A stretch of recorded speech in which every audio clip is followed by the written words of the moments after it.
wounded by her blade. He still pulled her from the flames. The first time Kai sees her, she steps out of the smoke like a secret the city had tried and failed to burn. Neon sputters on rain-slick pavement. Sirens shiver in the distance, and the gutted transit hub behind them coughs up embers into the night. She's small, hooded, moving with the cautious grace of a hunted animal. Then the hood slips, and he sees the glass-blue eyes he's been warned about in a dozen briefings. "Saren of the Ember Circle," he says. Her blade flashes so fast the lights seem to smear across the arc of it. It kisses beneath his ribs and finds the soft place between armor plates. He gasps, shocked as much by her speed as by the warmth spreading through his shirt. She's already pulling away, ready to vanish into alleys when the world changes. Pressure wave crumples metal like paper.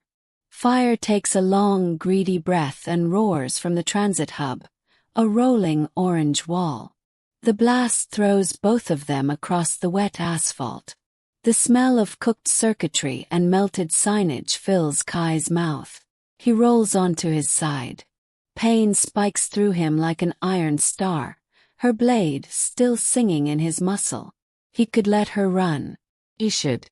The city wants her caged, and he has her blood on his hands, or she has his on hers. Instead, he staggers upright and sees her pinned beneath a sheared steel beam, sparks spitting inches from her hair. "Don't," she rasps as he stumbles toward her. "You'll get yourself killed." "Already halfway there," he mutters. The beam is hot enough to sting through his gloves. He grits his teeth and lifts. The wound in his side makes his vision go grainy. The world shrinks to a single stubborn breath at a time. Saren's eyes widen, fury and confusion pulling at her mouth. She twists, wriggling free as he drags the beam aside and throws it down. The effort puts him on his knees. More explosions pop like distant thunder. The transit hub's old wallpapers ignite, turning corridors into glowing banners of flame. Alarms bellow. Overhead, the cracked canopy lets fresh air in, and the fire, delighted, surges higher. "Up!" Saren commands, and her hand is surprisingly steady as it hoists him. "We move or we die." They run together, the hunter and the hunted, past kiosks collapsing into molten plastic, past a vendor's abandoned stool that catches, then blooms into fire. The heat is so fierce his lashes curl. The wound at his ribs drips, each step a drumbeat of pain. They vault a twisted turnstile. The smoke grows greasy and thick, turning the air into a choking stew of carbon and grief. Saren slams her shoulder into a service door that holds for a heartbeat, then gives. The maintenance corridor beyond is narrow and low, a throat-breathing smoke. On the far wall, a faded evacuation map peels like old paint. She studies it quickly. "South ladder," she says. "Cuts to the canals." Kai leans against the wall. "I can't climb." His voice comes out smaller than he intends. Blood paints his hip in a hot stripe. She hesitates. He sees the battle play across her face, the cost of mercy, the weight of history. Then she rips the sleeve from her own cloak and drops to one knee. "Hold still," she says. "You stabbed me," he manages. "Just so we're both on the same page." "And you lifted a beam off me," she answers, binding the cloth tight, knotting it one-handed with the skill of someone who's done this in the dark.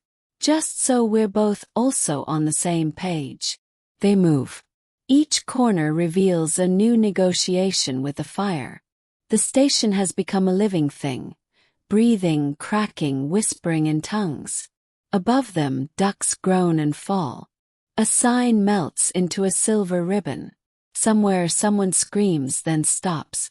The world compresses to their footfalls and the frantic rasp of their lungs. At the base of the south ladder, the hatch is jammed. Saren jams her blade between hinge and frame, levering with a grunt. The blade bends, then frees the metal with a groan. Heat dashes in, hard and bright. "You first," Kai says. "You'll slow me if you pass out and fall on me," she snaps, then looks at his face and gentles. "I'll pull you climb."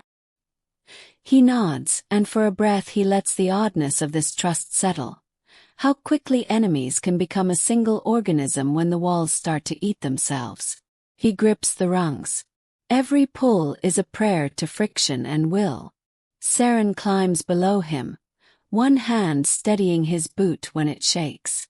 The ladder is a hot spine, vibrating with the building's anger. At the top, a hatch yields to the stink of canal air, oil and algae and old coins. They spill onto a catwalk. The night is shock-cool. Rain needles their faces. Below, the canal slaps darkly at concrete lips. In the distance, firelight paints the underside of a low bridge. The city's sirens weave together like a choir. Kai's legs go soft. He sinks to a crouch, hissing between his teeth. Saren scans the catwalk, eyes narrowed. "We're not safe," she says. "They'll search the water. Your people. Mine." She looks back at the station, which is now a lantern for the whole district. "The circle didn't set that." "I didn't order it either," Kai says. "We were supposed to take you quiet. So someone wants both of us erased." The thought hangs there, heavy as a wet blanket. Rain freckles the blood on his shirt. The fabric has gone tacky, stuck to his skin. He looks at her, and she's looking past him, jaw set in a way he recognizes. It's the face of someone making a hard decision. "There's a boathouse," she says finally. "2 bridges east. Can get us there. There's a surgeon who owes me a favor." "You have favors." He tries to smile. It's a grimace wearing a mask. "Everyone alive has favors," she says. "We just spend them differently." They start along the catwalk. Rain turns to steam where it hits parts of the rail. The wound tugs him sideways. The world wants to tilt.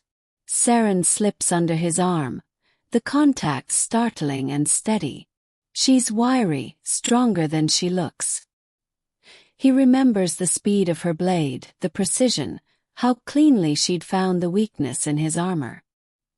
He remembers the way her eyes looked when the beam pinned her, shock breaking into something like resignation.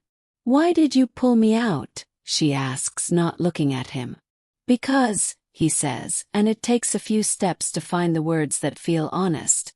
"The person who stabbed me was still a person." She snorts softly. "Naive. Maybe. Maybe I'm tired of being a weapon someone else points." She doesn't answer. The city does in its way. The hiss of rain on fire, the mumble of water. They reach the second bridge and hear boots. Figures spill onto the opposite end of the catwalk. Shadows wrapped in rain capes, rifles up. "Down," Saren says, but there's nowhere to go except the canal.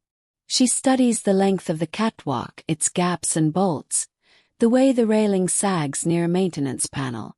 She measures the world and makes a decision. "That bolt line," she says. "Kick it." Together they hammer their heels at the corroded seam.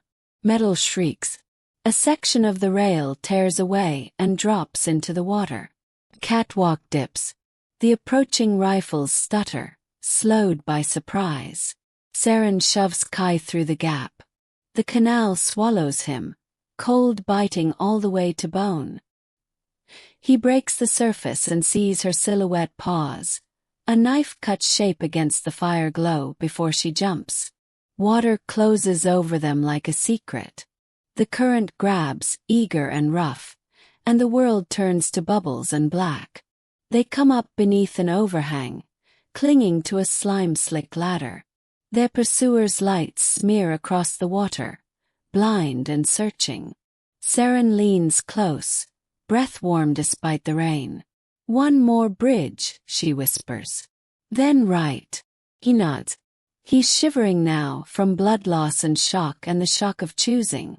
They move along the underside like cave things, hand over hand. When they find the boathouse, it's nothing. A door low to the water, a pale rectangle in the dark. Inside it smells like rotten oil and damp rope. A single lantern burns low. A woman with the set shoulders of old courage looks up from a workbench. Her eyes flick from Saren to Kai's side and back. "You spend your favors recklessly," she says. "I pay them with interest," Saren answers. The woman nods once and gestures. Kai sits, and the room reels as the world finally permits him to be wounded. Saren stands nearby, soaked hood thrown back, blade bent at her hip. The fire outside bangs and howls, but here the lantern makes a small, tender kingdom. When the first merciful numbness rolls through him, he turns his head. Saren is watching him, unreadable and very present. "You're going to live," she says, "which complicates everything." "Good," he whispers. "I was worried it would be simple." Something like a smile ghosts her mouth. "When you can walk, we burn their map and draw our own." Outside, the city keeps trying to kill itself and failing. Inside, a wound becomes a scar that will change the way the next blade lands, and who it's meant for.